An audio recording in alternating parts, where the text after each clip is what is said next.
Hello everyone, welcome back. We are now in episode 5 of constructing an Akira class in Blender.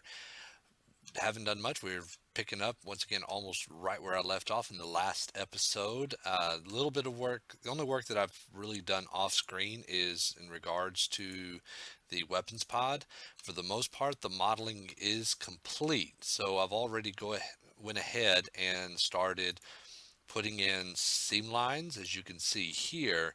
That's going to be very important for subdivide or dividing up the mesh for UV mapping.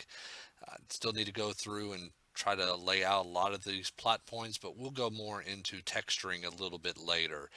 Um, Probably not this episode, but eventually in the near future, probably the next episode, we're going to be looking at texturing this, because as I complete the parts as I go down the ship, I want to go ahead and start working on the textures so we can get kind of a good idea of how that's all coming together and everything.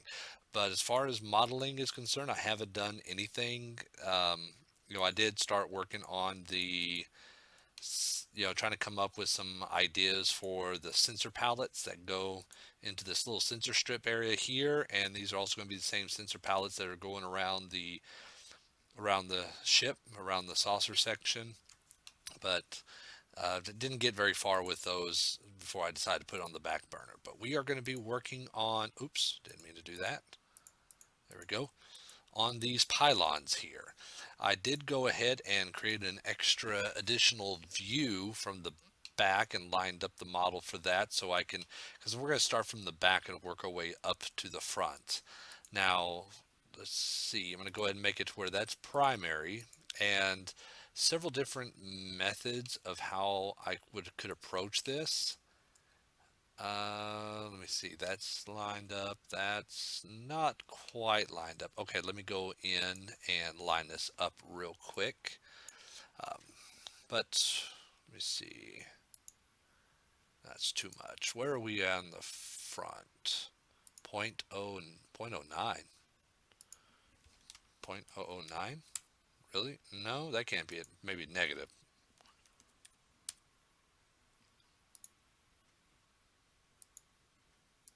Let's see, negative 0.009.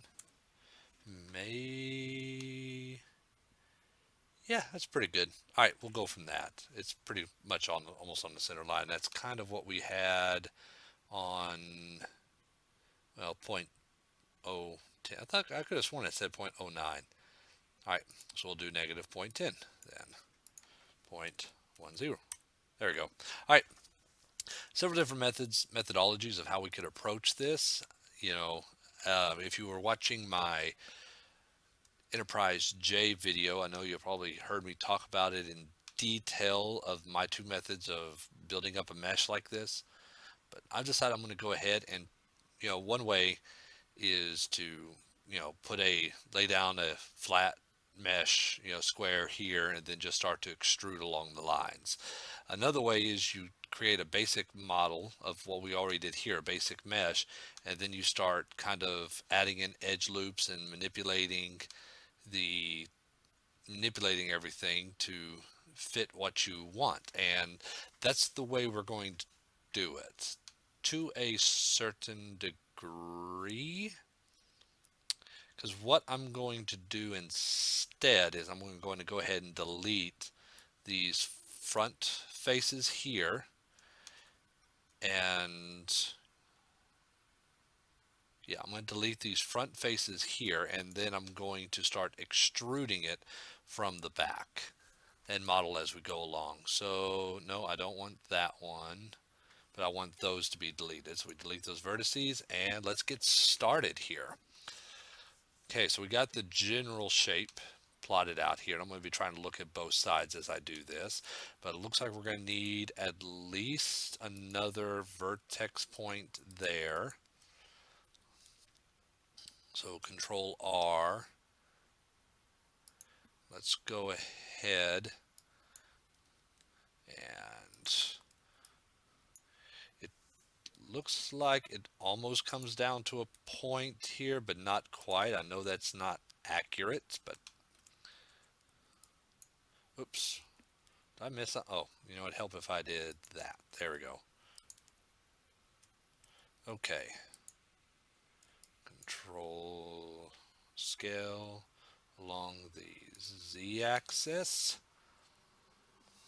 G, Z, right about down to there.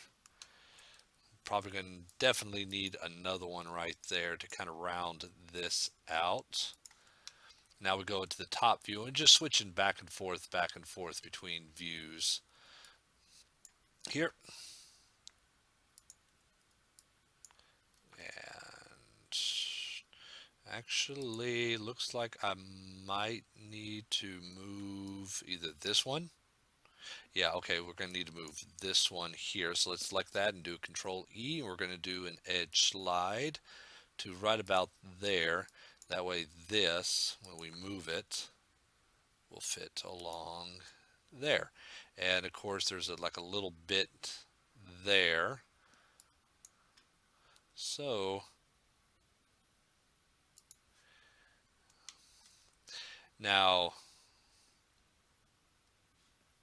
yeah, that'd be fine. I'm just looking at here, it looks pretty flat before it's connected, but here you can see there's definitely a slight little incline, but I think part of that is just, I'm sure what somebody did on this is they just took the model that was uh, Drexler that Drexler created, Doug Drexler, I think, and just drew over it. So, and that goes there. This goes there. Just trying to get these lines to match up as close as possible, which we are getting there. Whoops.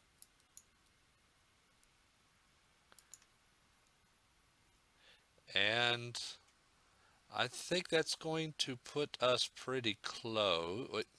Yeah. Okay, yeah, there's obviously, because, yeah, you see, trying to take a 2D image and try to visualize it in 3D, you can see here, this obviously must be a slope because you can see this, imagine the 3D rectangle, this is the face right here, and this is the face right here. So, yeah, so that's where we want it. We want that. You can see it right here too. So, and I'm going to go ahead and bring these back to this area here.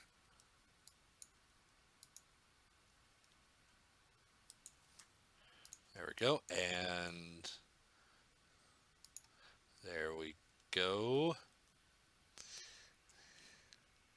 And let's go ahead. It's not going to be much, but let's take a quick look at it. Okay.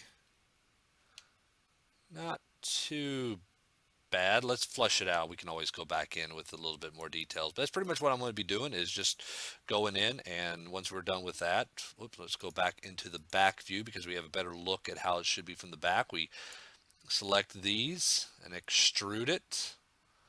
And then place it at another juncture where we think we might want to keep it, which looks like it would be right about there. And as long as we're keeping it extruded, it should we should pretty much stay I mean, along the lines that was already set up for the ship. We're going to have little areas like this here, which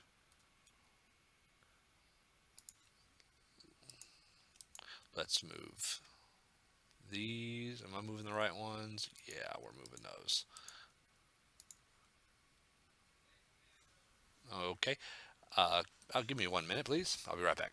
All right, everybody, I am back. Sorry about that. I had to go ahead and plug in my laptop back into the power source, and so I had to cut out. So while I was cutting out, I went ahead and decided I was going to go ahead and do most of the roughing out of the catamaran type hull pieces for the secondary hull of the ship off screen rather than kind of bore y'all on screen.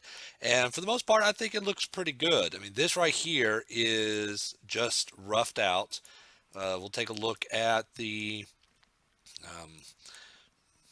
no, that's actually yeah, that's kind of how the mesh looks, and this is just roughed out with no subdivision surface modifier put on it, and it looks pretty good. And this is kind of one of those things I mentioned in my Enterprise J episode, is that I tend to try to follow the reasoning to where if you can make it, try to make it look good when it's in low poly mode, because if it looks good in low poly mode, then it will look a lot better once you actually have subdivision surfaces on. And with subdivision surfaces on, just roughed out, that's actually looking pretty close to that style of what we're aiming for. Now, I did a little bit of cheating here that I'm going to go ahead and do admit, because if we look at underneath the saucer section, if we look at it, it's I just kind of just roughly just modeled things out, and there's some areas that don't look too good. Like right here, there's some indentions there, and that's because I used triangles. It's, tries rather than quads, as we can see right here. If we go into edit mode, yeah, right there, you can see a couple of tries there, down at the bottom. So I kind of cheated a little bit, but those areas are not being seen because they're going to be hidden underneath the actual saucer section. But once I get around to that point, oh, no, sorry. Once I get around to that point of where we start doing the saucer section, then I'm going to go back and try to clean up the areas that are kind of hidden, because I don't like it when it's just blended into the saucer like that. It just looks so unclean. But, I'm going to go ahead and say that right now. Let me go ahead, and I got to do this section that's going across. And I tried to line up as you can see here, try to line up those surface edges. I do need to put another surface edge. Okay, yeah, see right there, that's the reason why I don't like tries. Because that's not looking good. So, yeah, see if I try to put in an extra edge, yeah. And I always say I don't like tries. I really need to try to get rid of them as much as possible, which I will, but let's go ahead and put this in and do that. I'm going to go ahead and scale that along the zero axis. And now I'm going to go ahead and I'm going to pull up a picture here. No, that's not the picture. Okay. All right. Let's look at it from the front. This little area that goes across, we're going to go ahead and see if we can get that taken care of. So I'm going to go ahead and select. Oh, and I also want to go ahead and show y'all something for those of y'all that, sometimes when I'm going in and oh, and by the way, I went ahead and decided I was going to go ahead and do it surface by surface on this. It just, there were too many round corners for me to try to do it, a lot smoother than surface by surface. But yeah, that looks like that meets up very well. Surface by surface just was a lot better. What I mean by surface is that, I would extrude a surface and then extrude a mesh, and I would just extrude face by face rather than have a solid piece and then start subdividing it out and shaping each piece. It was just a lot easier. But as you're going through that process, let's say I'm going to go ahead and delete this face here. Sometimes when you're trying to work and you're trying to select all these vertices, you guys select 4 vertices and then press F. I tend to find it a little bit easier for me if I just do edge, because then all you got to do is just select 2 edges. It could be those 2 edges or these 2 edges, and then when you press F, it automatically fills in the face, rather than with, you know, vertices. You guys select 4 vertices and then do a fill, and and then if you happen to have something like this here, and you just happen to be, well, no, I don't want, and you're just clicking real quick, and you end up selecting the wrong vertices like that, and you press F, well, then your mesh just got messed up big time. So yeah, like that. See, so I tend to find it a little bit easier, just a little bit of a tip. Just whenever you're filling in faces like this, go ahead and go into your edge select right here, and then select it, then press F. And then you can also turn off transparency so you can get just what you want. But anyways, oh, I forgot what I was going to do. Let's go ahead and take care of this. Um, I may end up having to adjust a little bit more of this off screen, so we'll see. So I'm selecting those edges there. Let's go back up to the top and extrude. Oh, let me go back into my mirror and do clipping. So we're going to go like that.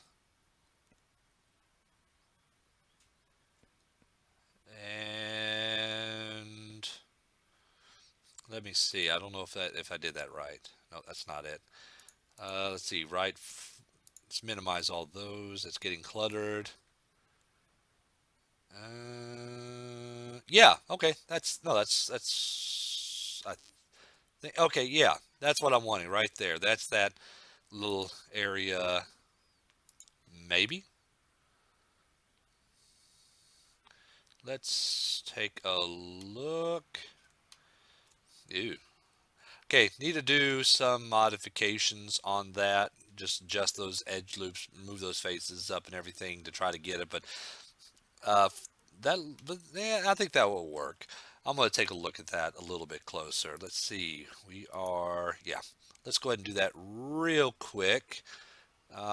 Also, you can do edge if you want to select just certain edges. And let me go ahead and take it off of this and select those. And then yeah, see, that's another little tip because if I want to do all that, I can go 1, 2, 3, and then 1, 2, 3. And then if I go back into vertex mode, it selects all the edges. And if I go back into face mode, then it selects all the faces. Couple little shortcuts you can do.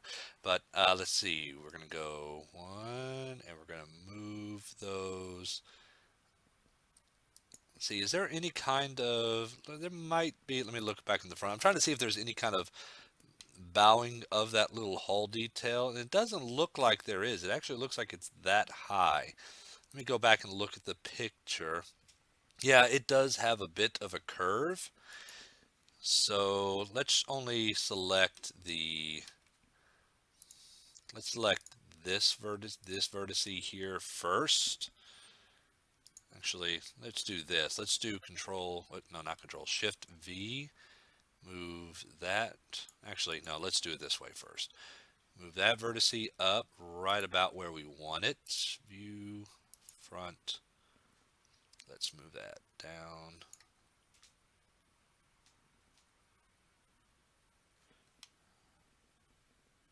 Okay, let's select the next one. G along the Z axis. Move that up. Let's move that one up a little bit more. Actually, I think I'm doing something wrong here. Okay, you know what? I think I'm doing something wrong, so I'm gonna have to go back and take a look at this because it's starting to hide well, let's see, how much is it hiding the bridge? I really don't know. Okay, no, never mind. No, I'm doing good. I'm doing good. I'm sorry. So, let's see. G, move that along the Z axis as well. Let's move that down a little bit. No, not too much. And I still need to do a lot more work on the saucer section, and some of these these issues that we're seeing here may get itself resolved a bit once we start working on that. So now we need to go ahead and move this, make those flat, and and for these, because we're wanting to move it up along an edge, I'm making sure that I'm doing a shift V so it moves it along that edge. Because if I just did a G and then Z axis, it it's moving it relatively to the world, but not to the mesh. If you do a shift V, it's keeping it along the line of that edge. So if the edge is slanted, it's moving it slanted, not straight up and down. So that's pretty good. And now this one here, yeah, that I'm going to have to, okay, that I'm going to have to work on a little bit more. Because it doesn't look like, even though there's a curve along the hull this way, it doesn't seem like it's a curve going this way. But yes, once again, some of this is probably going to be affected because of the saucer section, because I might need to do some work on that. And I might do some preliminary work on it because I don't think the saucer section needs to be that high. So I'll probably do a little bit of that before we continue to work on this right here. And I'll probably do that off screen. So in the next episode, this will be adjusted to fit a little bit better to what we see in the model. And then we can start to work on this. But with that being said, I'm going to go ahead and call the episode right there, or stop right there. So we're going to go ahead and move on into the next episode where we're going to start working on some of the little fine details of this. And we'll talk more about that in the next episode. So this is B-Bell Dan. Thank you for watching, and I will see you next time.